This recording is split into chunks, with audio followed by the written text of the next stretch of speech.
Boa noite, meu querido irmão, minha querida irmã. A graça e a paz do nosso Senhor Jesus Cristo domine e reine sobre a sua vida, sobre o seu coração, sobre o seu lar, sobre a sua família.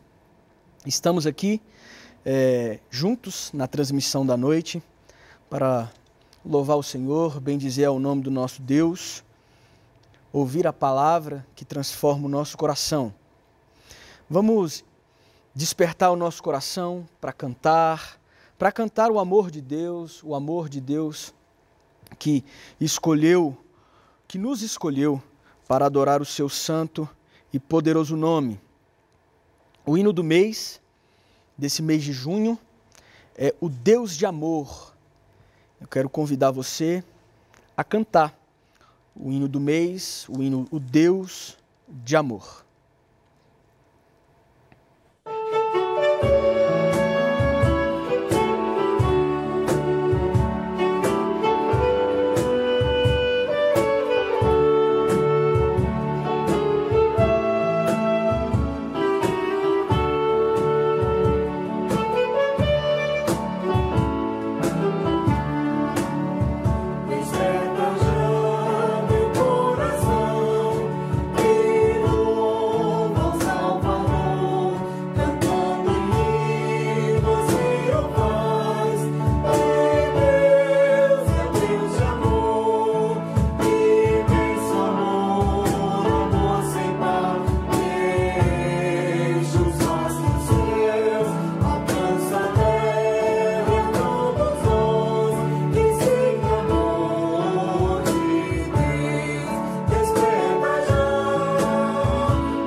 Adoramos o Deus que nos escolheu em amor.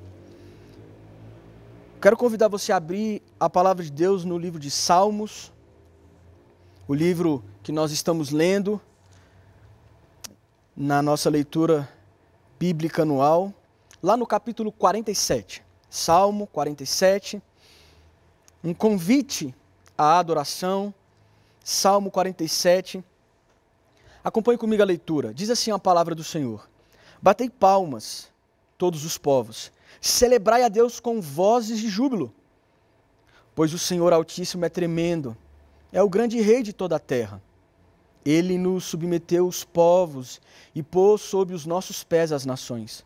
Escolheu-nos a nossa herança, a glória de Jacó, a quem Ele ama. Subiu Deus por entre aclamações, o Senhor ao som de trombeta. Salmodiai a Deus, cantai louvores. Salmodiai ao nosso Rei, cantai louvores. Deus é o Rei de toda a terra. Salmodiai com harmonioso cântico. Deus reina sobre as nações. Deus se assenta no seu santo trono. Os príncipes dos povos se reúnem. O povo do Deus de Abraão, porque a Deus pertencem os escudos da terra, ele se exaltou gloriosamente. Percebe?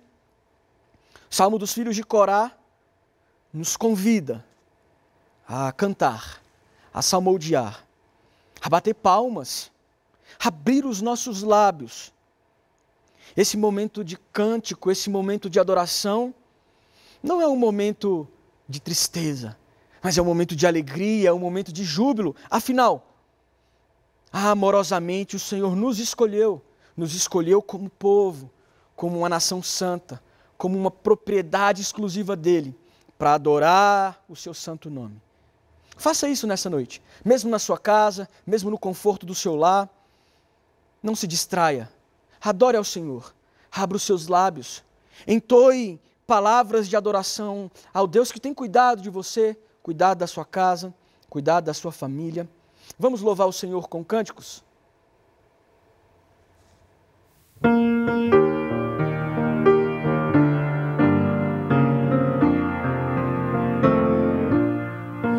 Deus está presente, Deus está presente entre pecadores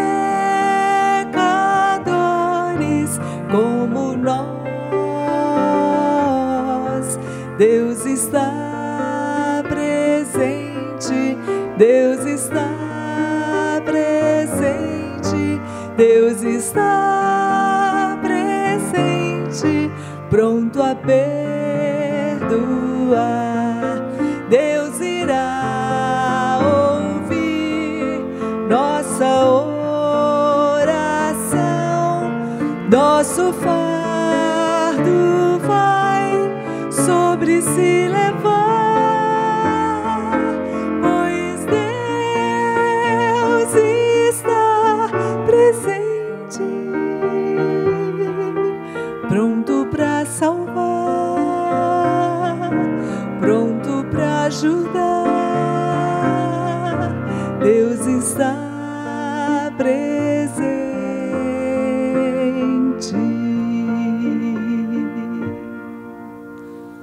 Amém.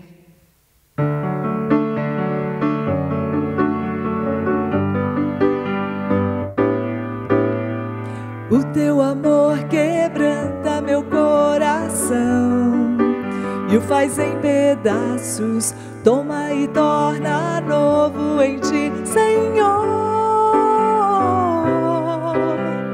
Me rendo aos teus pés para adorar-te, para louvar-te. O teu amor quebranta meu coração. O teu amor quebranta meu coração e o faz em pedaços. Toma e torna novo em ti, Senhor. Me rendo aos teus pés para adorar-te, para louvar-te. O teu amor quebranta meu coração. E quando venho a ti, Jesus, não há forma de resistir. Me rendo ante ao teu trono, é ali que eu sou feliz. E quando venho a ti, Jesus, não há forma de resistir. Me rendo ante ao teu trono, é ali que eu sou feliz junto a ti, Senhor. O teu amor quebranta meu coração e o faz em pedaços. O teu amor quebranta meu coração e o faz em pedaços. O teu amor quebranta meu coração. Amém.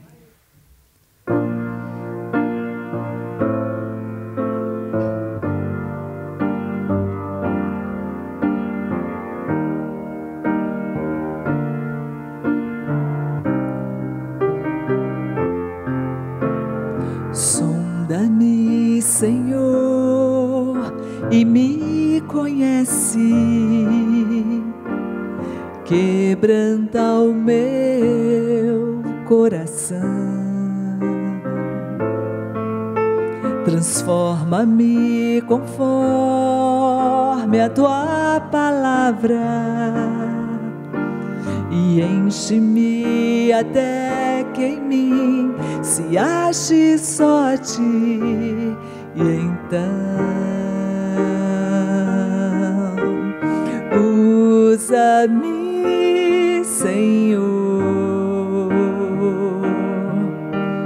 usa-me como um farol que brilha à noite, como ponte sobre as águas, como abrigo no deserto, como flecha que acerta o alvo. Eu quero ser usado da maneira que te agrade, em qualquer hora e em qualquer lugar.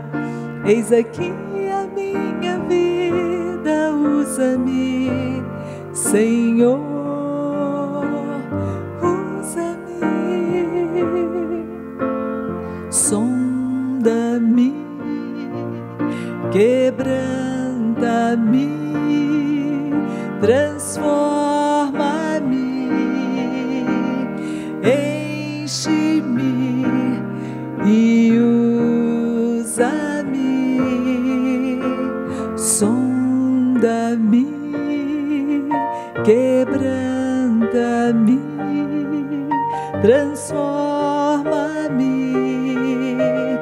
enche-me e usa-me como um farol que brilha à noite, como ponte sobre as águas, como abrigo no deserto, como flecha que acerta o alvo. Eu quero ser usado da maneira que te agrade, qualquer hora e em qualquer lugar. Eis aqui a minha vida, usa-me, Senhor, usa-me. Amém.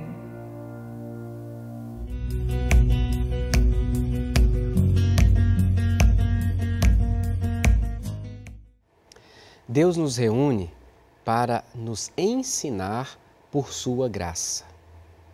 E eu convido você, então, a dedicar sua atenção para esse momento que nós vamos refletir na Escritura Sagrada.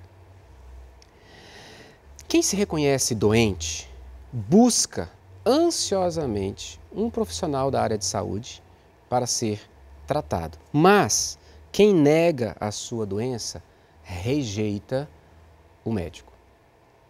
Quem aceita que está com fome, busca comida e tem apetite para o alimento necessário. Mas quem nega a fome, rejeita o alimento. Quem é pecador, quem se reconhece pecador, tem a alma desejosa de receber perdão e misericórdia. Mas quem não se vê como pecador, rejeita a misericórdia, rejeita o perdão divino, a vida que Deus preparou.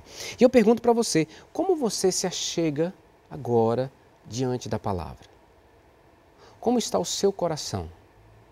Você se reconhece um doente que precisa de cura?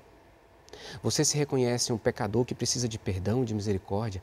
Você se reconhece um faminto da alma que deseja o alimento, Jesus Cristo, o pão do céu? Eu desejo, minha oração é que de fato você venha agora para ouvir a Deus com o coração aberto para aquilo que você precisa nessa noite. Abra em Marcos capítulo 7, a partir do verso número 24. Nós vamos fazer a leitura dos versos de 24 a 30 e eu vou pedir para você continuar com a sua Bíblia aberta. Marcos capítulo 7, a partir do verso de número 24. Nós continuamos na exposição do Evangelho de Marcos e pela manhã eu pedi para que você lesse o texto durante o dia e perguntasse ao Senhor: o que o Senhor quer falar comigo? Que ensino o Senhor tem para mim nessa parte, nessa porção bíblica, nessa perícope? Espero que Deus tenha falado ao seu coração e peço que Ele continue falando. Marcos 7, a partir do verso 24. Levantando-se, partiu dali para as terras de Tiro e Sidom. Tendo entrado numa casa, queria que ninguém o soubesse. No entanto, não pôde ocultar-se, porque uma mulher, cuja filhinha estava possessa de espírito imundo, tendo ouvido a respeito dele, veio e prostrou-se-lhe aos pés.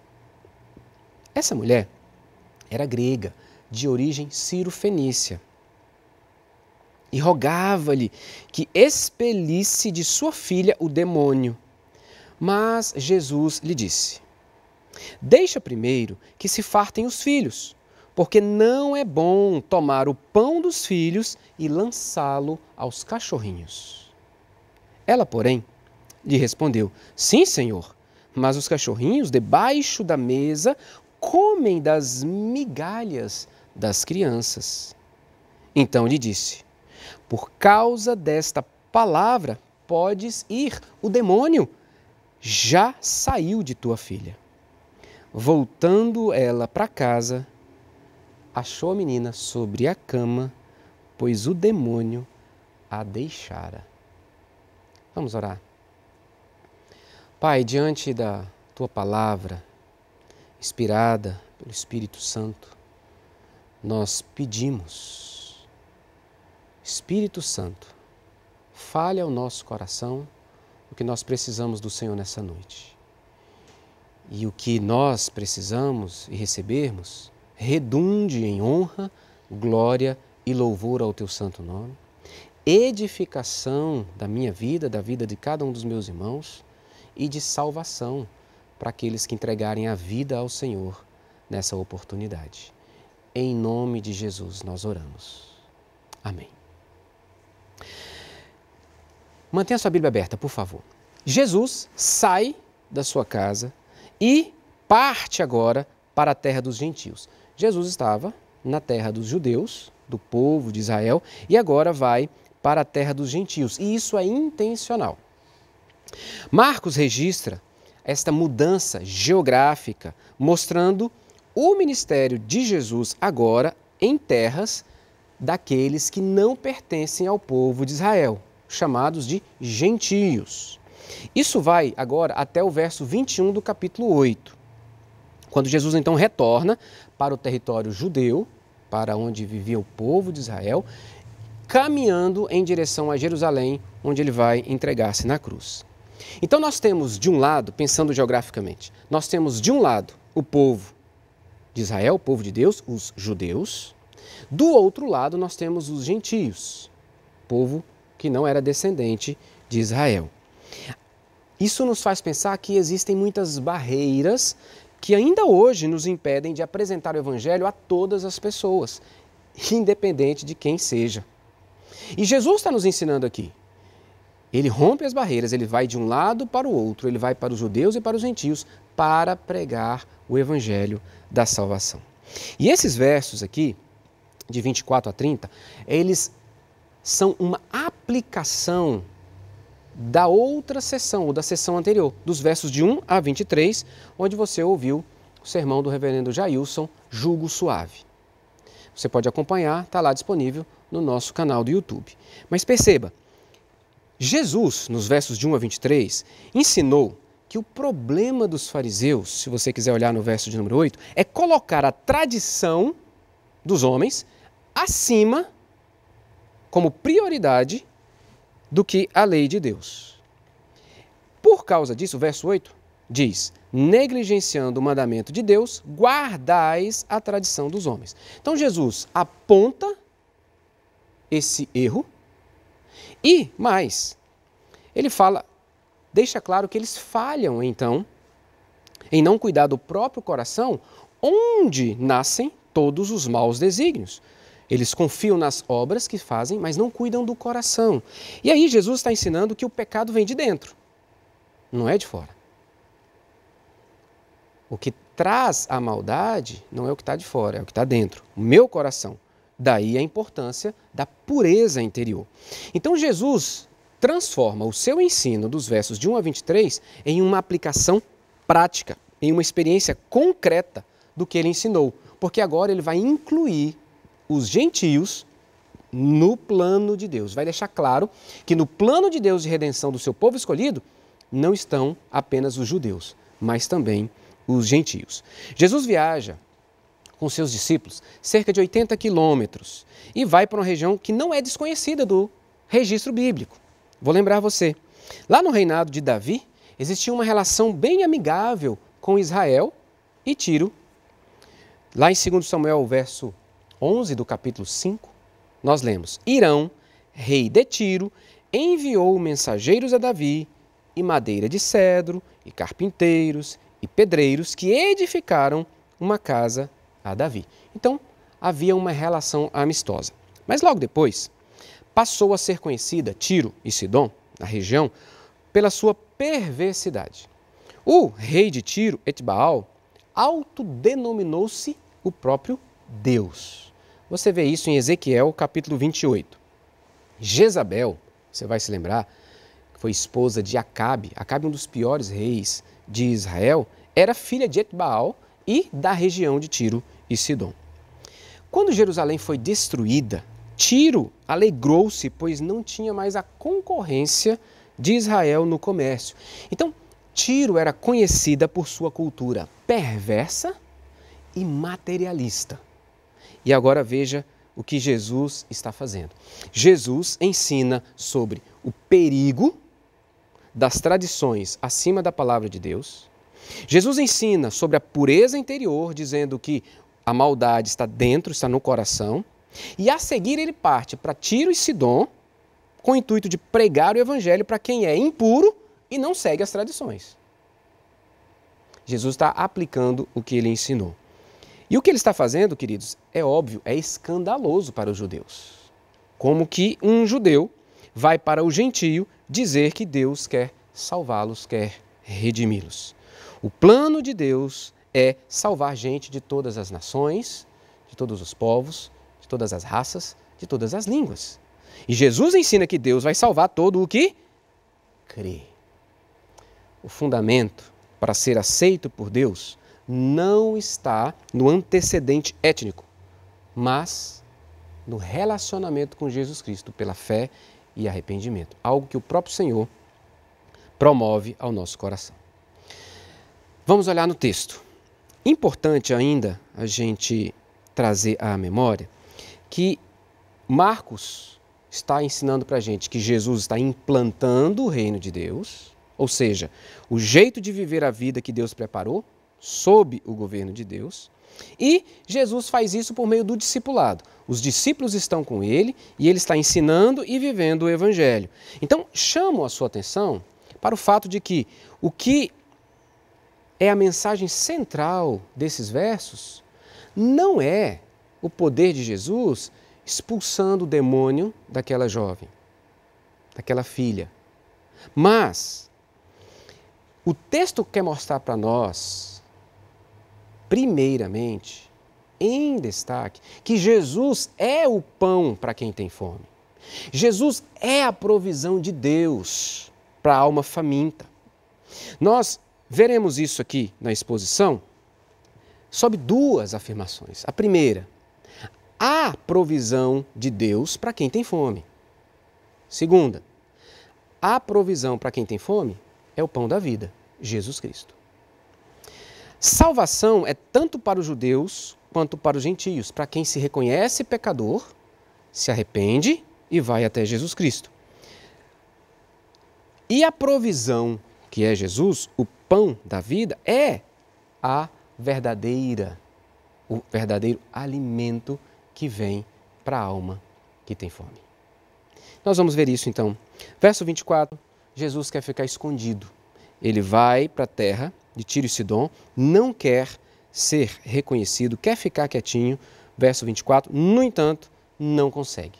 É interessante pensar sobre isso, porque você pode esconder uma vela, Você pode esconder a luz de uma lâmpada, mas você não consegue esconder o sol. Onde Jesus chegava, ele irradiava graça, amor, misericórdia, alegria. Então não tem como ficar escondido. Essa mulher fica sabendo que ele ali está e corre para lá. Agora, lembre-se comigo, é a segunda vez que Jesus procura ficar sozinho com seus discípulos, talvez para descansar um pouco, como lá no capítulo 6, verso 31.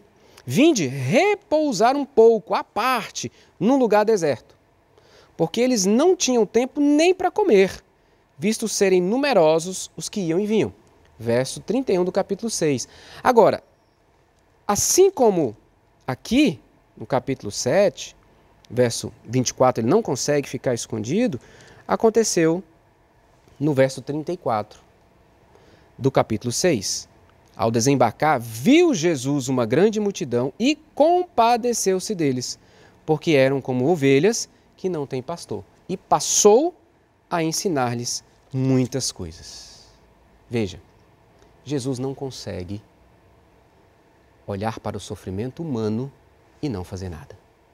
Mais uma vez, ele quer ficar sozinho, mas uma mãe que está sofrendo por causa da dor da filha vai até ele e ele não consegue parar. E se você tem boa memória, você vai lembrar que Tiro e Sidom já foi mencionado por Marcos.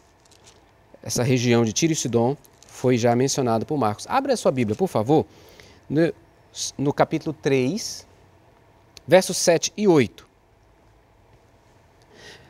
Pessoas da região de Tiro e Sidom já foram até Jesus, ouviram as notícias e correram para conhecê-lo e, quem sabe, desfrutar dos seus milagres. Capítulo 3 de Marcos, verso 7 diz: Retirou-se Jesus com seus discípulos para os lados do mar.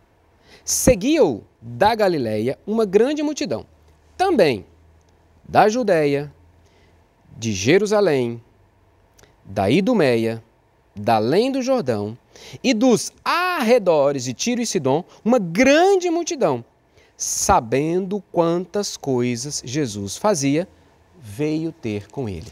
Então percebeu? A mulher sabia, tinha informações sobre quem era Jesus, por isso ela corre quando fica sabendo que ele está na região dela. E perceba, primeiro as pessoas foram até Jesus de Tiro e Sidom. Agora o próprio Senhor Jesus vai até eles. Jesus está claramente revelado nas Escrituras para mim e para você. Não há como ficar escondido. Jesus veio para iluminar, ele é a luz do mundo. Então ele não pode ficar escondido. Os versos 25 e 26 mostram para nós agora que essa mãe que sofre a dor da filha corre até Jesus e se lança aos seus pés. Ela não tem nome, ela não tem status, ela não tem credencial alguma, mas é acolhida por Jesus, que a recebe aos seus pés. Quem é essa mãe? O texto diz, Marcos não esconde, ela é grega, portanto gentia, não pertence ao povo de Israel, o povo escolhido por Deus. Ela é impura, porque ela vive numa cultura pagã, ela não segue a tradição dos judeus para ser pura, isso foi já confrontado por Jesus no capítulo 7, versos de 1 a 5, e ela é uma mulher que não poderia falar com um homem que não fosse seu parente, isso de forma pública. Nada disso impede essa mulher de ir até Jesus. Quem deseja receber de Jesus, corre até ele e pede. Essa mulher corre.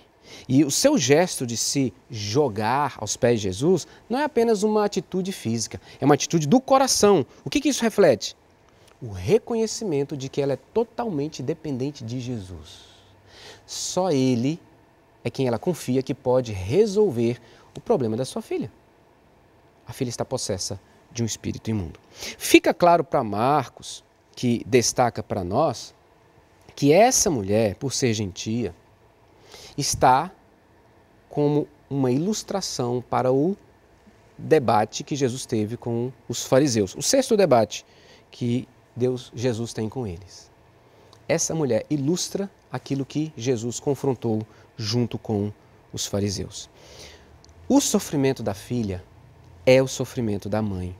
Por isso a mãe implora, insistentemente, verso de número 26, rogava-lhe que expelisse da sua filha o demônio. A filha está escravizada, a filha não pode pedir por ela mesma. Então a mãe vai pedir, interceder por sua filha. Existe alguém que intercede por essa filha. Vemos uma mãe orar por sua filha e não cessar o seu pedido enquanto não obteve a resposta de Jesus Cristo. Isso me faz pensar em perseverança, queridos. Como a oração sempre está diretamente relacionada com perseverança. Dizem que existem os covardes, os corajosos e os heróis. E os pais. Sim. Quando um filho corre perigo, não importa a personalidade, se o pai e a mãe são mais quietos, mais melancólicos, não interessa. Se um filho tem um problema, corre perigo, não há medo, não há força contrária que impeça. Pais e mães não pensam duas vezes e correm para socorrer e fazer o que for preciso. O que essa mãe fez? Uma filha sofre, a mãe sofre. Não há oração mais importante e urgente para você pai, para você mãe, do que a oração para que o seu filho tenha Jesus Cristo como Senhor e Salvador da sua vida. Não há oração mais importante pelo seu filho, por sua filha, pai e mãe, do que para que Deus seja o Senhor da vida deles. Para que tudo aquilo que o escraviza seja expulso da sua vida. Os maiores intercessores são aqueles que participam dos sofrimentos de quem eles apresentam a Deus. Os maiores intercessores participam dos sofrimentos daqueles por quem suplicam a Deus. Quanto mais eu e você nos identificarmos com a dor de alguém, mais nós vamos interceder. Foi assim com Moisés, Daniel e o próprio Senhor Jesus. E esse texto, sem dúvida, chama a atenção de você pai e de você mãe. A importância da oração pelos filhos ser perseverante, confiante e dependente, aguardando Deus fazer a obra, Deus responder. Pais e mães, vocês podem e devem orientar seus filhos na palavra de Deus, mostrar-lhes o caminho da vida eterna e testemunhar o amor que vocês têm por Jesus Cristo. Mas vocês não podem transformar o coração dos filhos de vocês. Vocês não podem colocar no coração dos filhos a vontade de amar e viver para Jesus, mas vocês podem orar, interceder, sempre, sempre e sempre. Talvez você enfrente até mesmo a dificuldade de que o filho ou a filha não permita que você fale do Evangelho para eles. Mas eles não podem impedir que você fale deles para Jesus. Eles não podem. Então, pai e mãe, ore pelo seu filho. Seu filho que está distante, ore pela sua salvação. Ore para que seja tomado pelo Espírito Santo. E ame Jesus Cristo como você ama, pai e mãe. Não descanse. Faça isso insistentemente, perseverantemente, confiantemente. Nossos corações, queridos, são propensos a desanimar, a esmorecer, esfriar quanto à oração, quando nós não vemos o resultado, a resposta. Mas Deus continua trabalhando. Então não podemos nos tornar indiferentes e concluir que de nada está valendo a intercessão. Nós devemos continuar orando. Oremos por todos, mas ainda mais por aqueles que se manifestam, que se mostram incrédulos e de coração endurecido. Essa mãe foi até Jesus e orou. E veja, o verso de número 27, enquanto ela roga, enquanto ela suplica, enquanto ela clama insistentemente, Jesus responde. E a resposta de Jesus é uma parábola. Jesus diz: deixa primeiro que se fartem os filhos, porque não é bom tomar o pão dos filhos e lançá-lo aos cachorrinhos. E aqui temos a mensagem central dessa passagem. Jesus diz que não pode tirar o pão dos filhos, das crianças, e dar para os cachorros. E ele chama de cachorrinho. Cachorro era um termo que os judeus usavam para se referir a qualquer gentio ou ímpio. Por quê? O judeu entendia que quem não fosse descendente de judeu, fosse então um gentio, ele tinha a mesma probabilidade de um cachorro de ser abençoado por Deus. Por isso, eles eram chamados de cães ou cachorros. Entende por que Jesus usa o termo aqui? Jesus está confrontando o pensamento deles. Jesus é quem veio para abençoar todos aqueles a quem Deus escolheu para ser seu povo, mesmo que seja um cão ou considerado cão pelos judeus. E embora o termo aqui, para se referir cachorrinhos, se refira a um animal de estimação, não se trata daqueles cachorros selvagens que ficavam sem dono pela rua, mas cachorrinhos de estimação, animais de estimação que convivem com a família. Mesmo assim, o termo é pejorativo. E a resposta de Jesus não tem o objetivo de rebaixar a mulher, mas de provar a fé daquela mulher. Na verdade, eu entendo que tem um duplo objetivo. Jesus, que é intencional em tudo que ele faz, porque ele está discipulando, ensinando seus discípulos, e eles estão ali vendo tudo. Você pode confirmar isso no texto paralelo de Mateus 15. Ele quer primeiro explicar com essa parábola o plano de Deus. Deus veio trazer uma mensagem de salvação primeiro para os judeus, depois para os gentios. Veja, Jesus diz, deixa primeiro que se fartem os filhos. Significa que depois os cães receberão o alimento. Então é uma demonstração que o evangelho está para além dos judeus. É para todo aquele que crê e para quem Deus resolveu salvar. É como se Jesus dissesse para ela, entenda, há uma ordem a seguir. Eu vim primeiro para o povo de Israel, depois para os outros povos, os gentios. Jesus, nessa declaração, tem uma afirmação que parece discreta, pode passar desapercebida, mas eu quero chamar a sua atenção, porque esse, para mim, é o centro do ensino que Deus tem para nós nessa noite. Não é bom tomar o pão dos filhos. Veja, quem são os filhos? Os judeus. Quem são os cachorrinhos? Os gentios. Quem é o pão? Jesus Cristo. Exatamente. O pão que alimenta, que mata a fome da alma é Jesus. Aquele que dá a vida eterna, vencendo a morte, que é consequência do pecado, é Jesus. Abra sua Bíblia comigo em João, capítulo 6. Eu quero ler 3 versículos com você. João, capítulo 6.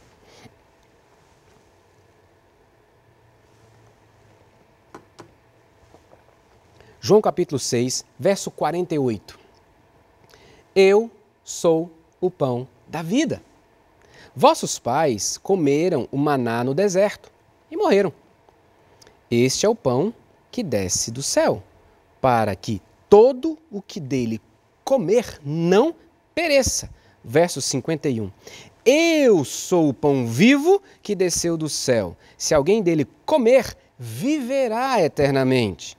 E o pão que eu darei pela vida do mundo é a minha carne. Então, queridos, Jesus não é despretensioso quando fala não é bom tomar o pão dos filhos. E o pão aqui, símbolo das bênçãos de Deus, da salvação do Senhor. Agora, observe comigo como que o assunto de comida, de alimento, de pão está nessa narrativa próxima, tanto antes como depois. Nos versos de 1 a 5 do capítulo 7, há a questão de comer sem lavar as mãos, ou seja, comer em um estado de pureza ritual. Nos versos 14 a 23 do capítulo 7, Jesus discute sobre os alimentos, se alguns alimentos se tornam puros ou impuros, e o verso de número 19, no finalzinho, diz que assim considerou Jesus puros todos os alimentos. E agora, há referência clara ao pão como símbolo das bênçãos do reino de Deus. Porque a mulher pede para que a filha seja liberta do demônio. Jesus fala que isso seria como dar pão para ela. Ou seja, pão simboliza as bênçãos de Deus para aqueles que fazem parte do seu reino. Em outros lugares, Marcos usa a comida como símbolo dessa bênção de Deus. Nós já vimos, Marcos registrou para nós, no capítulo 6, a partir do verso 30, a primeira multiplicação de pães e peixes, que alcança os gentios, os judeus, está no território dos judeus, retratando as bênçãos prometidas para a salvação do povo de Israel. Agora, acompanhe comigo, capítulo 8, a partir do verso 1, nós temos uma segunda multiplicação de pães e peixes. E aonde acontece essa? No território dos gentios. Ou seja, as bênçãos de Deus também alcançam os gentios. E ao multiplicar pão, Jesus está dizendo que Ele é o pão da vida, está dizendo que Ele é a provisão de Deus para a necessidade de todo o ser humano, todo aquele que crê e o confessa como Senhor e Salvador. Jesus é o pão a ser dado também para os gentios, porque eles também crerão, aqueles a quem o Senhor escolheu. Então veja, tudo está relacionado para ensinar que Jesus é a provisão de Deus. Jesus é tudo o que você precisa. Jesus é o pão que desceu do céu. Vamos pensar em algumas aplicações aqui para a gente.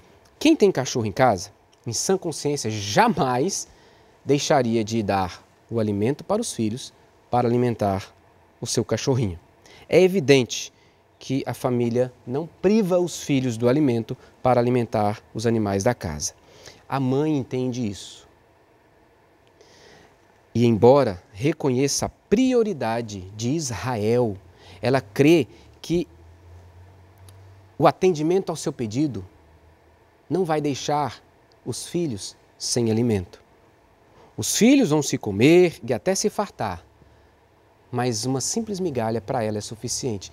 Em outras palavras, a graça suficiente na mesa do Pai para alcançar todos. A graça de Deus é superabundante, infinita, portanto, suficiente para atender às minhas necessidades, às suas necessidades e às necessidades de quem for a Jesus com fome. Todo aquele que tem fome na alma, que vai até Jesus, é suprido por esse pão do céu. Queridos, nós olhamos à nossa volta e vemos pessoas com fome, não apenas fome física, mas fome da alma. E como Igreja Presbiteriana de Brasília, nós agimos para alimentá-los nas duas dimensões. Suprir com alimento físico, mas também apresentar o pão da vida, especialmente o pão da vida. O verso 28, a declaração da mulher, mostra para nós que ela compreendeu a parábola. Isso também me chamou muita atenção, porque Marcos, guiado pelo Espírito Santo, mostra que ela é a primeira pessoa que ouve uma parábola e entende. Porque os discípulos não entendiam. Aconteceu aqui, no capítulo 7, no verso de número 17. Quando entrou em casa, deixando a multidão, seus discípulos o interrogaram acerca da parábola. Nem os discípulos entendiam. E essa mulher entende. E a resposta dela deixa claro que ela entendeu. Porque ela reconhece que não tem direito a nada. Ela diz, sim, Senhor, mas os cachorrinhos debaixo da mesa comem das migalhas. Ela não está pedindo o pão, ela está pedindo daquilo que cai e sobra depois que as crianças estão fartas. A sua confiança, a confiança dessa mulher, está na bondade de Jesus, na graça de Jesus, já testemunhada a ela que ouvira falar de Jesus. Capítulo 3, versos 7 e 8 que nós lemos. Podemos ver então que a confiança dela está na suficiência de Jesus, na abundância da graça de Jesus. A mãe está dizendo mais ou menos assim: tudo bem, posso não ter lugar na mesa, mas estou em busca das migalhas que caem. Querido irmão, querida irmã, você que me ouve nessa hora, na mesa do Pai há comida em abundância para suprir nossas necessidades, para alimentar o mundo inteiro.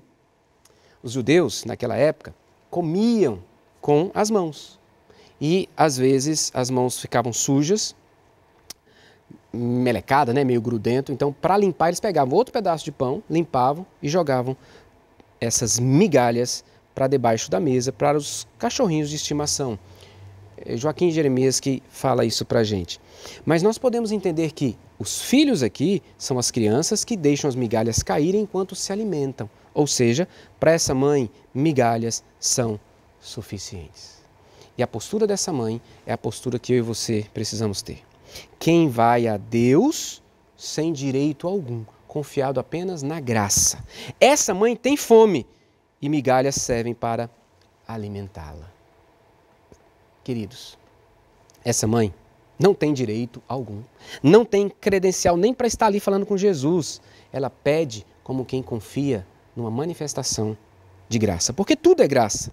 Tantas vezes, conscientes ou inconscientes, eu e você, oramos: Senhor, dê-me o que mereço com base na minha bondade. Muitas vezes eu e você oramos assim, consciente ou inconsciente. Nós pedimos as coisas pensando o quanto a gente tem sido fiel, fiel no dízimo, fiel servindo ao Senhor, tem lutado contra alguns pecados. Mas o texto está nos ensinando com essa mãe que nós devemos pedir assim: Senhor, dê-me aquilo que não mereço com base na sua bondade. Senhor, dê-me aquilo que eu não mereço com base na sua bondade. A afirmação de Lutero cai muito bem aqui. Lutero afirmou o seguinte: somos mais iníquos do que jamais podemos acreditar, mas, ao mesmo tempo, mais amados e aceitos do que jamais ousamos esperar. Eu faço um destaque aqui, queridos. A mulher fala de mesa, a figura do convívio na mesa do Pai, onde estão todos reconciliados com Ele, judeus e gentios, tudo por causa da obra de Jesus Cristo. Essa mulher sabe quem ela é. Ela não tem direito algum. Ela é pagã, ela é gentia. Ela não poderia nem estar falando com Jesus. Ela é impura. No entanto, ela confia na graça. Então nós aprendemos aqui a importância de chegar diante de Deus, de Jesus, em oração, conscientes e dependentes da graça. Eu gosto muito da afirmação de Charles Spurgeon: nenhum homem se apega tanto a Cristo do que aquele que é mais sensível ao próprio estado de perdição. Quanto mais eu provar com absoluta clareza que sou um pecador, mais poderei demonstrar com absoluta clareza que sou objeto da misericórdia do Salvador. Só se enxerga perdoado quem reconheceu que é pecador. Se eu não reconhecer que sou pecador, não tem misericórdia para mim. Só recebe misericórdia e perdão quem reconhece a ofensa do pecado ao Deus Santo. Só quem reconhece ser indigno diante de Deus será alvo da manifestação de abundante graça. Pensa comigo. Imagine que você tem muitas cestas de alimento e você vai procurar pessoas a quem você quer suprir fome com as suas cestas de alimentos. Você vai para onde? Você não vai para as mansões do Lago Sul. Com muita certeza eu digo que você iria para os casebres, lá da Estrutural, lá do Sol Nascente. Queridos, da mesma forma, Deus distribui graça e misericórdia para quem necessita delas. Se você é alguém que se reconhece necessitado de graça e misericórdia, Deus está pronto a derramar sobre a sua vida. Corra para Ele. Corra para Ele. Jesus Cristo é o médico dos médicos. Quanto mais doente você se encontrar, mais espaço existirá para que Ele aplique a sua medicina, a sua cura. Os versos finais, 29 e 30. Nós lemos que, por causa dessa palavra da mulher, Jesus se admira e diz: pode ir, o demônio já saiu da sua filha. Por meio do que ela disse, fica exaltado para nós a sua fé. A afirmação de Jesus é, no mínimo, sensacional. Podes ir, o demônio já saiu. Nós já vimos várias demonstrações aqui de Marcos do poder de Jesus. Ele não precisa estar diante da pessoa, em contato com a pessoa. Ele simplesmente fala. E aquilo que ele quer acontece. O seu poder é tão grande que ele opera à distância. Jesus não precisa ir até onde a filha daquela mãe está. E isso nos lembra do Salmo 107, verso 20.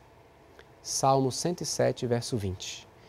Enviou-lhes a sua palavra e os sarou e os livrou do que lhes era mortal.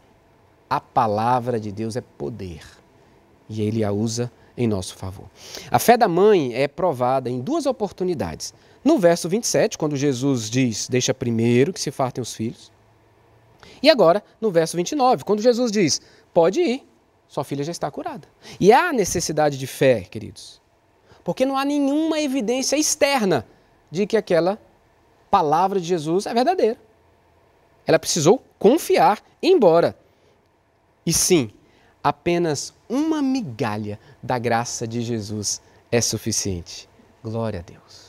Louvado seja o Senhor. Essa graça continua disponível hoje, disponível para mim e para você. No relato, a filha é aquela personagem que aparece muda e sai calada da história. Mas eu quero chamar a sua atenção. Primeiro, porque ela aponta, nesse contexto, para o imundo, gentio, que é liberto pela bênção de Deus, pela graça de Jesus Cristo. Aquela mulher não tinha nada para exigir, ela simplesmente confiou na graça. Então, o evangelho é pregado a todos e tem o poder para libertar todos, sendo eficiente para os escolhidos do Senhor.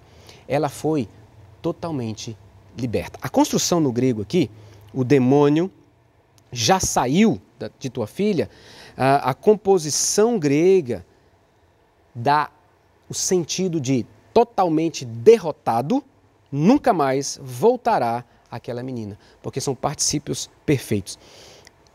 Essa menina que não podia ir até Jesus por causa do seu estado, tem uma mãe que ora, que intercede por ela. Como é importante ter alguém que intercede por nós.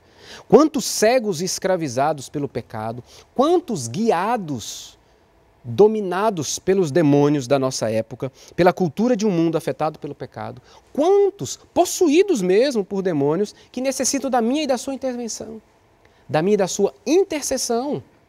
Queridos, eu tenho visto muito mais maledicência que oração pelos nossos políticos, que são guiados pelos espíritos da época. Eu tenho visto muito mais chacota e piadas do que oração pelos presidentes das nações no mundo. Eu tenho visto muito mais reclamação, murmuração, do que gratidão pelo que Deus tem feito na nossa vida. E nós precisamos ser lembrados que há esperança de libertação, de transformação para quem tem alguém que ora a Deus como intercessor. Quanto tempo investimos em intercessão?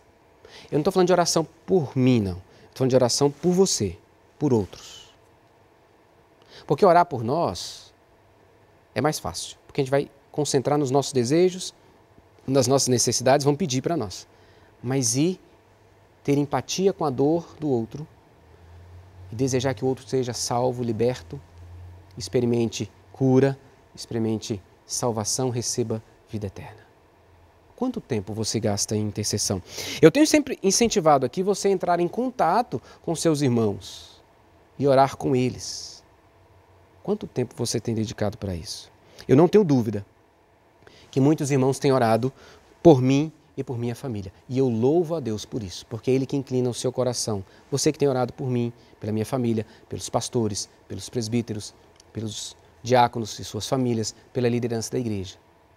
E eu sei que o que tem me mantido de pé e fiel ao Senhor são as orações dos santos por mim. Não apenas as minhas orações. O que tem me mantido de pé, embora pecador, são as orações, as suas orações. Por favor, não deixe de orar por mim e pela minha família. Não deixe de orar pelos pastores dessa igreja, pelos presbíteros dessa igreja, suas famílias, pelos diáconos, pelas lideranças, por cada pessoa dessa igreja. Eu quero concluir chamando a sua atenção para o fato de que o texto de hoje revela que Jesus é a única e verdadeira provisão para o ser humano. Ele veio para salvar tanto judeus quanto gentios. Todos têm a possibilidade de receber salvação. Jesus veio para todos, mas somente os que crerem, somente os que se arrependerem, que reconhecerem que têm fome do pão do céu, é que receberão vida eterna. Como igreja, nós vivemos convidando todos para conhecerem Jesus, para virem adorá-lo conosco. Para o poder do Evangelho não há barreiras, sejam geográficas, sejam étnicas ou religiosas. E religiosa eu falo quando a religião é o alvo da pessoa, onde ela faz para chegar a Deus. Todas essas são barreiras vencidas para reconciliar o pecador com o Senhor. Essa passagem nos lembra da nossa missão de proclamar Jesus a todos. E nós só podemos viver assim porque Jesus enfrentou inimigos humanos que o condenaram injustamente. Ele enfrentou o diabo e seus demônios que o levaram à cruz, usando inclusive pessoas. E Jesus, queridos, levou sobre si a ira do Deus Pai. Jesus enfrentou a ira de Deus que foi despejada por causa do meu pecado, do seu pecado. Veio, então, como pão do céu, que como o grão de trigo morreu para gerar o alimento eterno, o pão da vida. Jesus não veio para vingar o Pai pelo nosso pecado. Jesus veio para receber a ira do Pai. Na cruz, Jesus recebe todo o peso, toda a ira por causa do meu pecado, do seu pecado. Jesus foi lançado fora da mesa, sem nenhuma migalha, para que eu e você pudéssemos ser tornados parte da família, filhos de Deus e participarmos da mesa por toda a eternidade, recebendo o pão que provê tudo o que a nossa alma precisa. Glória a Deus. Queridos, Jesus se tornou um cão, porque Deus o fez pecado por nós, para que você deixasse de ser cão e fizesse parte da família. Quanto mais doente você se enxergar, mais você correrá para o médico dos médicos. Quanto mais faminto você for, mais se alimentará do pão da vida. Quanto mais pecador você se enxergar, mais perdão buscará no Deus de toda misericórdia. Talvez você já tenha ouvido falar muito sobre Jesus, seus milagres, seu ensino, sua humanidade, sua divindade, sua obra na cruz. A pergunta que eu faço é: o que você tem feito com essas informações? A mulher, com as informações que ela tinha de Jesus, correu para Jesus. A pergunta que eu faço é: você tem corrido para Jesus? Porque Ele é que é a provisão para a sua alma. Se você sabe que Jesus perdoa pecados, você tem corrido para Ele para pedir perdão? Você que está separado de Deus, escravizado pelo pecado, que não anda com Deus, que não serve a Deus, que não entregou a sua vida a Jesus, você não tem nada que possa fazer para mudar essa história. O seu coração é escravo das ordens desse mundo. Você não tem forças para se libertar. E aí você pode ser daquele grupo dos que tem complexo de superioridade. Você é tão orgulhoso que não reconhece a sua dependência do Criador. Por isso não se entrega para receber vida. Mas tem um outro grupo, que é o grupo dos que possuem complexo de inferioridade. Eu sou tão pecador, tão pecador, tão pecador que Deus não pode me amar. E aí você rejeita a graça de Deus. Bem, a boa notícia para você é que Jesus deixou toda a sua glória, se humilhou, veio a esse mundo, conviveu com pecadores, se identificou com a minha dor, com a sua dor, com a minha tentação, com a sua tentação e venceu tudo para dizer que você também pode vencer. E o que você precisa é correr para o pão da vida e entregar-se para receber o alimento da alma. Jesus ressuscitou, Ele não apenas morreu por você, Ele ressuscitou para te dar uma vida eterna. Como essa mãe, jogue-se aos pés de Jesus, porque só Ele tem a resposta para a sua dor, só Ele tem o alimento que sacia o vazio da sua alma. Mais do que o vazio do estômago, Jesus supre a necessidade da sua alma. Ele veio para te dar vida eterna. Eu convido você para orar comigo. Senhor, nós agradecemos-te por essa palavra nessa hora. Jesus é a provisão do Senhor para nós. O ser humano possui sede na alma, fome na alma. Por isso Jesus é a água viva e o pão da vida. Nós precisamos de Jesus. Não somos nada sem Jesus. Por isso nós te pedimos, Jesus, salve aqueles que são teus, que nessa hora ouviram essa mensagem, que o coração foi aquecido pelo Espírito Santo e que deseja servir e viver suprido pela água da vida, pelo pão da vida. Em nome de Jesus, Deus, usa essa palavra para corrigir o nosso coração, não chegarmos diante do Senhor como quem tem direitos. Nós não temos. Tudo é graça, tudo foi conquistado por Jesus na cruz e até mesmo a nossa fé foi Ele quem nos deu. Então dê-nos um coração cheio de confiança e dependência da graça. Livra-nos de chegar diante do Senhor cheio de direitos. Mas também nos ajude a reconhecer que somos pecadores. Porque quanto maior o reconhecimento da ofensa do meu pecado ao Senhor, mais pronto estarei para receber misericórdia. Obrigado. Obrigado por aquilo que o Senhor tem preparado para nós. Ensina-nos a confiar em Ti. Oramos em nome do nosso Salvador Jesus Cristo. Amém. Amém. Eu quero convidar você para nós encerrarmos esse tempo com um tempo de oração. Encerrar o tempo do nosso momento juntos com um tempo de oração. E eu quero pedir para você abrir sua Bíblia no Salmo 46. Nós podemos viver para Deus porque é Ele quem nos sustenta com o seu poder. O Salmo 46, eu quero ler 2 versículos, o 1 e o 11. Depois nós vamos ficar em silêncio. Vai ter um fundo musical, instrumental para você orar. E eu queria que você fizesse a sua oração. Salmo 46, verso 1 e verso 11. O primeiro e último.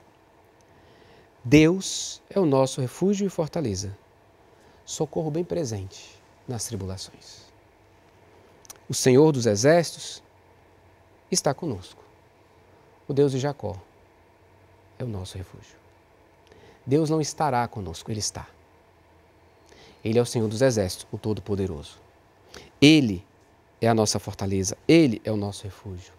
E quando você está atribulado, Ele está presente. Talvez você não enxergue, mas Ele está. Vamos orar? Dedique alguns instantes em oração silenciosa. Logo depois, nós vamos receber a bênção e nós temos alguns breves comunicados.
Ó Deus, Pai, Filho, Espírito Santo, essa é a oração do Teu povo. O Senhor conhece a sinceridade de cada coração. O Senhor conhece a necessidade de cada um que se colocou diante de Ti nessa hora. Que a Tua boa mão, que a Tua graça infinita, que a Tua misericórdia sem fim nos alcance, nos transforme, nos sustente.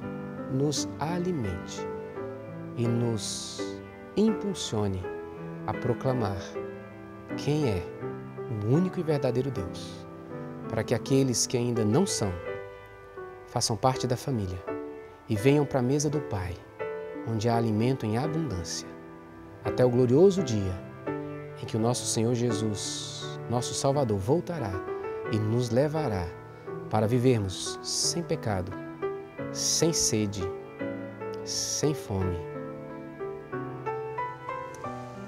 Que o Senhor, Pai, Filho e Espírito Santo, te abençoe e te guarde, meu irmão, minha irmã. Que o Senhor sobre ti levante o rosto e tenha misericórdia de ti. Que o Senhor, Pai, Filho e Espírito Santo, sobre ti levante o rosto e te dê a paz. Amém.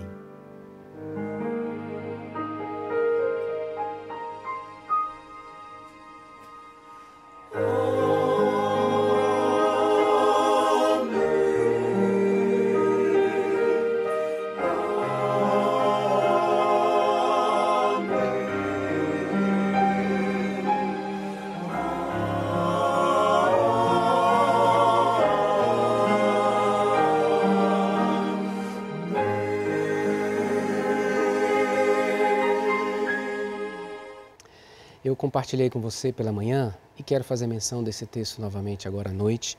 Foi o texto que me impactou, fazendo a leitura de Salmos essa semana, capítulo 35, versos 13 e 14. Quanto a mim, porém, estando eles enfermos, as minhas vestes eram pano de saco, símbolo de tristeza, de sofrimento.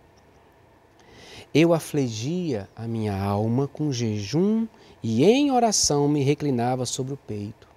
Portava-me como se eles fossem meus amigos ou meus irmãos. Andava curvado de luto, como quem chora por sua mãe. Esse é um texto onde Davi testemunha a sensibilidade do seu coração que se identifica com a dor do outro. E ao se identificar com a dor do outro, ele para de comer para usar esse tempo em oração. Ou seja, Davi é levado a jejuar e orar por quem está sofrendo, por quem está enfermo, por quem está doente. Eu sei que você dedicou alguns instantes nesse domingo para orar e penso que também jejuou. Continuemos fazendo isso. São disciplinas espirituais essenciais para a nossa saúde emocional, psíquica e espiritual. Continuemos ligando uns para os outros, contato por telefone, para orar pelos nossos irmãos. Quantos estão precisando de uma ligação sua? Eu recebi algumas ligações essa semana e como é bom receber a ligação e alguém orar por você e falar que está orando por você, que tem orado por você. Mas receber a ligação e a pessoa orar com você, ai, como isso é fortalecedor. Então, vamos continuar fazendo isso. Eu entendo esse como um aprendizado para nós nesse tempo que nós estamos distanciados socialmente. O conselho vai se reunir amanhã e eu peço a você que ore por nós. Nós vamos deliberar alguns assuntos, dentre esses assuntos, sobre sobre a volta dos nossos encontros presenciais. Quando que nós vamos retornar, então, a nos reunir aqui. Saiu um novo decreto do governador autorizando, tem várias exigências e restrições e nós vamos julgar quando que nós vamos retornar. Então, ore por nós para que Deus nos dê sabedoria. É com muita alegria que eu testemunho que a sua fidelidade e generosidade tem permitido que nós cumpramos com todos os nossos compromissos, que nós continuemos fiéis na manutenção dos nossos missionários, dos pastores, dos funcionários, podemos ter a manutenção dessas gravações, das nossas transmissões. Então, quero te agradecer e incentivar você a continuar sendo fiel a Deus, porque é Ele que recebe toda a glória por causa disso. Papai e mamãe, nós temos disponibilizado para vocês, para que as crianças ouçam a mensagem do Evangelho numa linguagem apropriada para elas, 2 momentos. Sexta-feira, material produzido pela equipe da UCP, e aos domingos. Às sextas-feiras, nós temos agora a série Daniel, Forte no Senhor, com a tia Carol Ionarra. E aos domingos, hoje já teve, com a tia Jamile, Parábolas que Jesus contou.